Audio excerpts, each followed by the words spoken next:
Fellow Kenyans, Steve Mbogo here. Now, Kenyans, we seem to be losing the sovereignty of our country at an alarming speed, but no one is speaking about these issues that are happening in our country.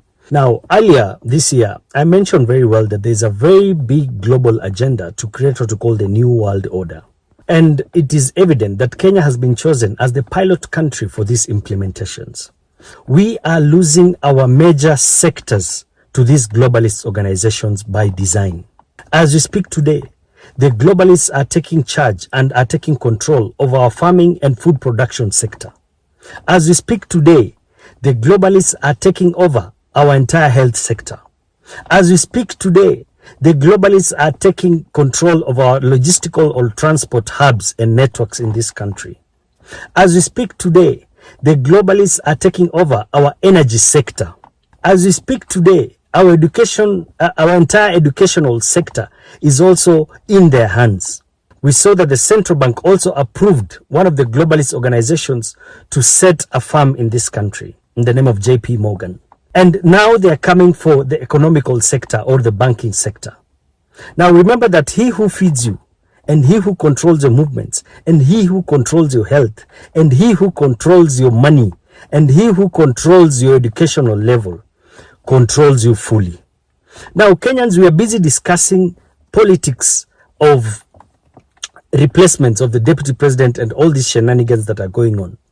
But these are issues that we can replace. The deputy president can be replaced. The president can be replaced. Any leader can be replaced. But you cannot replace the sovereignty of our country once it's lost.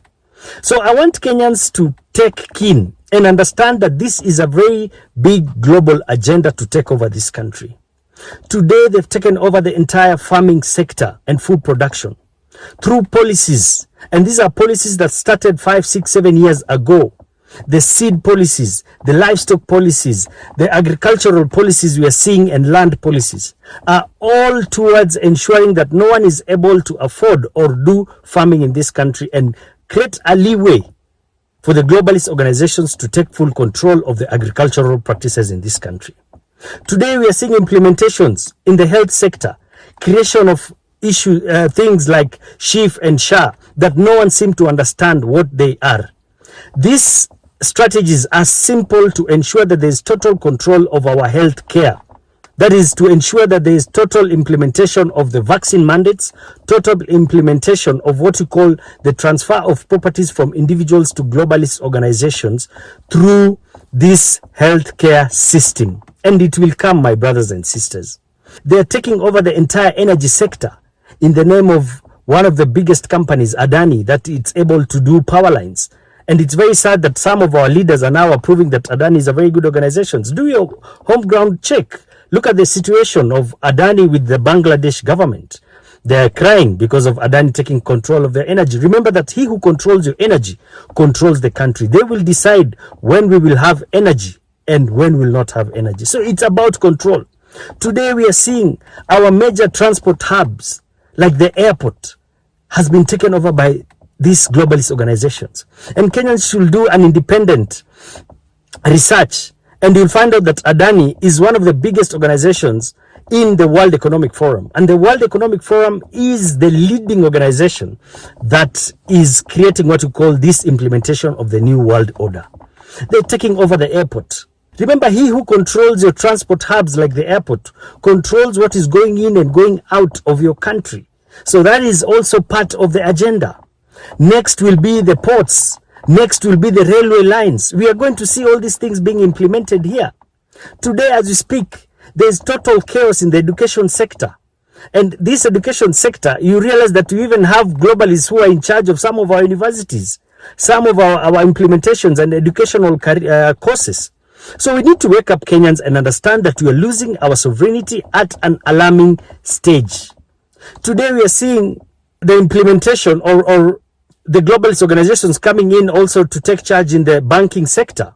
Remember, I told you, one of the biggest agenda is to create what we call a one world currency. And the one world currency entails what we call the central bank digital currencies. And we know these organizations are not coming here to do the normal banking activities. They are coming to implement the central bank digital currencies, which will be connected to your biometric digital ID that the Kenyan government in itself has said very soon they're going to implement the central, the digital identities, the biometric scanning of your eyes and your thumbprints, and this will be connected to your bank account in the name of central bank digital currencies. We are losing our sovereignty day by day. And I urge leaders of this country, take time to study these policies that are being implemented in this country.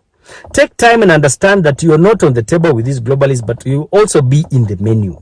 The worst thing is that you think you're making money, or you think you're building power or building relationships, but at the end of the day, you're spoiling lives of young people like us, and that's why we are complaining. We are talking about the future of this country. We're talking about the lives of our kids.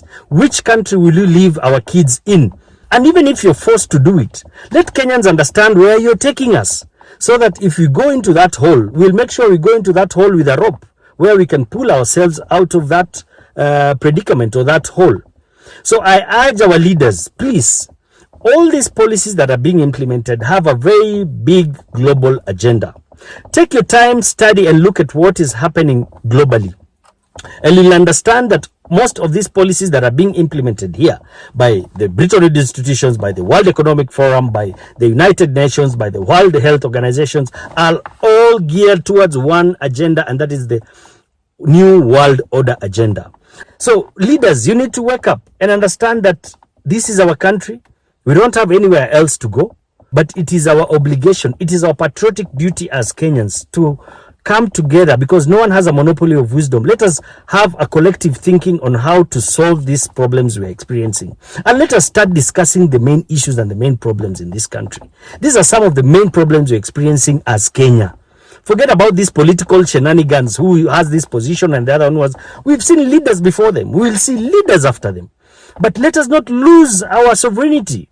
Our forefathers fought for this country to have this independence. Our forefathers shed blood for us to have this freedom and this beautiful country. Let us not let Kenya go down the drain at this alarming speed while we can control it at an early stage. Kwa hayo machache wa Kenya, amukeni.